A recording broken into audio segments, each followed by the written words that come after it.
Screen पे एक video देख रहे हैं। इस वीडियो में एक समंदर का दृश्य दिख रहा है, बड़ा ही डरावना है। ये रात का सीन है और उसके बाद दिन का। अमेरिकी दूतावास से भारत को फोन आता है और भारत अपनी नेवी को एक्टिव कर देता है। आखिरकार क्या हो रहा था अंडमान निकोबार के पास में, जानेंगे। वहीं दूसरी तरफ अंडमान निकोबार में जापान और भारत साथ क्यों आए हैं। जियोपॉलिटिक्स में बहुत कुछ चल रहा है। चुपके चुपके बे ऑफ बंगाल में किसका जहाज पहुंचा हुआ है। हमेशा की तरह वर्ल्ड मिरर के इस एपिसोड में जानने को मिलेगा बहुत कुछ, इसलिए वीडियो को अंत तक जरूर देखें। आइए जानते हैं इन खबरों को विस्तार से। मैं चाहती हूँ कि इस वीडियो को आप देखें।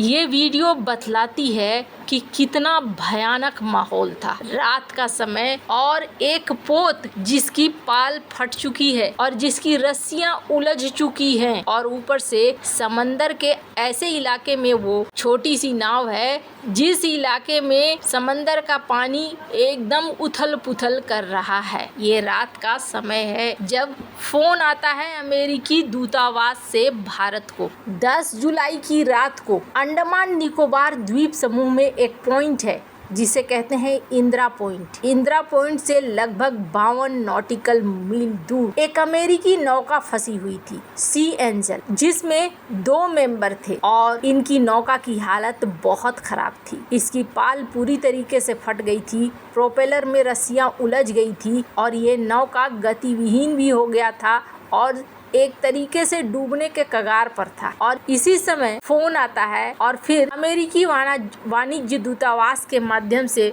मदद के लिए पुकारा जाता है। इस संदेश में कहा जाता है कि सी एंजल नौका, जिसमें एक अमेरिकी और एक तुर्की नागरिक सवार थे, इंदिरा पॉइंट से 52 नॉटिकल मील दक्षिण पूर्व में फंस गई है। तेज हवाओं और उबड़ खाबड़ समुद्र ने नौका को असहाय बना दिया है। MRCC ने तुरंत अंतर्राष्ट्रीय सुरक्षा नेटवर्क को एक्टिव कर दिया और आसपास के व्यापारिक जहाजों को भी सतर्क कर दिया गया। इसके बाद भारतीय तटरक्षक का जहाज राजवीर इन्हें बचाने के लिए निकला। राजवीर ने शुक्रवार सुबह नौका तक पहुंचकर फंसे हुए क्रू मेंबर्स के साथ संचार स्थापित किया और स्थितियों का आकलन किया और फिर क्रू मेंबर्स को भी बचाया जो कि सुरक्षित और स्वस्थ थे। हालांकि नौका की पाल फट चुकी थी, प्रोपेलर में रस्सियां उलझी हुई थी। 10 जुलाई की शाम 7 बजे राजवीर ने नौका को टो करना शुरू कर दिया और 11 जुलाई की सुबह 8 बजे इसे सुरक्षित रूप से कैंपबेल बे हार्बर तक लाया गया। ये एक उदाहरण है कि भारत की सेना यहाँ पर किस तरीके से एक्टिव है। हालांकि भारत ने पहले भी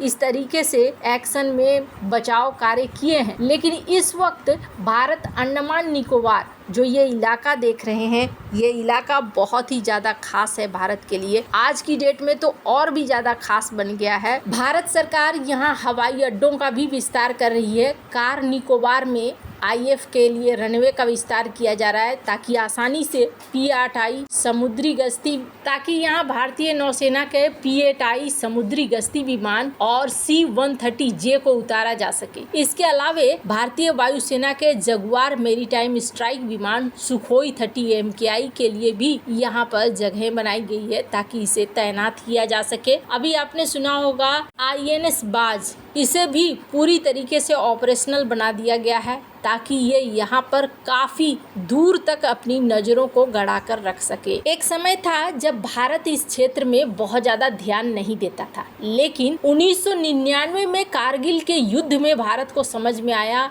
कि अंडमान निकोबार के छोटे छोटे द्वीप बहुत ज्यादा महत्वपूर्ण है, क्योंकि इस युद्ध के दौरान कुछ बातें निकल कर आई थी और कहा गया था कि दुश्मन ये कोशिश कर रहा था अंडमान निकोबार के जो निर्जन द्वीप है जहां कोई नहीं रहता है उनको गुप्त कब्जे में ले लिया जाए। और इसी खतरे को देखते हुए भारत ने 2001 में अंडमान निकोबार में अपनी पहली ट्राई सर्विस कमांड की स्थापना की थी, जिसमें सेना, नौसेना और वायुसेना तीनों को एक यूनिट की तरह दिया गया था। इस ट्राई कमांड ने भारत की रणनीतिक स्थिति को काफी मजबूत कर दिया है कारगिल युद्ध के बाद भारत ने ये सुनिश्चित करने के लिए अपनी निगरानी और सैन्य उपस्थिति को बढ़ाया है ताकि बाहरी शक्ति यहाँ पर न घुस सके, और ये बहुत ही ज्यादा खास भी है। आप अभी देखेंगे भारत और जापान ये दोनों इस क्षेत्र में उतर रहे हैं। इस क्षेत्र के विकास के लिए कई सारे प्रोजेक्ट भी चलाए जा रहे हैं। हालांकि कई बार कोशिश की जाती है कि इन गुप्त प्रोजेक्ट के बारे में ज्यादा डिटेल हासिल किया जाए, लेकिन भारत सावधानी से इन प्रोजेक्ट को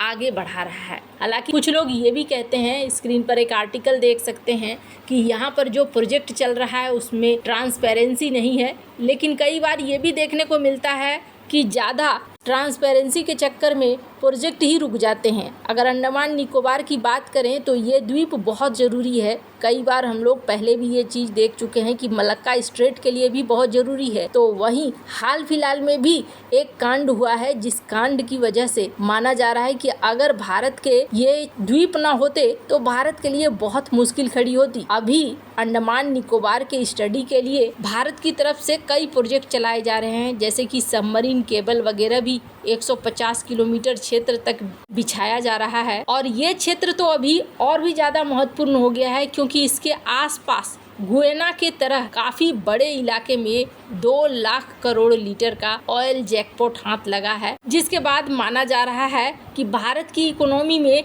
एक अच्छी खासी उछाल यहाँ देखने को मिलेगी। अब यहाँ पर एक फ्रांसीसी एजेंसी ने एक बड़ा खुलासा किया है, और फ्रांसीसी समुद्री खुफिया फर्म है अनसीन लैब। इन्होंने भारत को भी कुछ महत्वपूर्ण सूचनाएं दी है। कहा जा रहा है कि यहाँ पर 16 दिनों तक बंगाल की खाड़ी में 1897 जहाज निकल रहे थे, और इनमें से करीब 9.6% जहाज ऐसे थे जिन्होंने अपना AIS को बंद रखा था। AIS क्या होता है? इससे इंफॉर्मेशन मिलती है कहाँ का जहाज है, कहाँ को जा रहा है, इस वक्त कहाँ पर खड़ा है। पहचान और स्थान दोनों को छिपाने की कोशिश की, और 9.6% जहाजों ने ऐसा किया। इनमें से एक जहाज चाइना का था, जिसको लेकर इस संस्था ने ध्यान भी दिया। तो बताया जा रहा है कि ये भारत के एक्सक्लूसिव इकोनॉमिक जोन से 120 नॉटिकल मील की दूरी पर खड़ा है, और जिस तरीके से ये गतिविधियां कर रहा है वो गतिविधियां कोई रिसर्च वेसल्स की नहीं लग रही हैं, बल्कि एक सैन्य उद्देश्य वाले वेसल्स की लग रही है। अब इसका मतलब ये है कि चाइना यहाँ क्या प्लान कर रहा है। चाइना इस जगह पे मैपिंग कर रहा है कि भविष्य में अगर लड़ाई लड़नी पड़ी तो हम समुद्र में इस इलाके में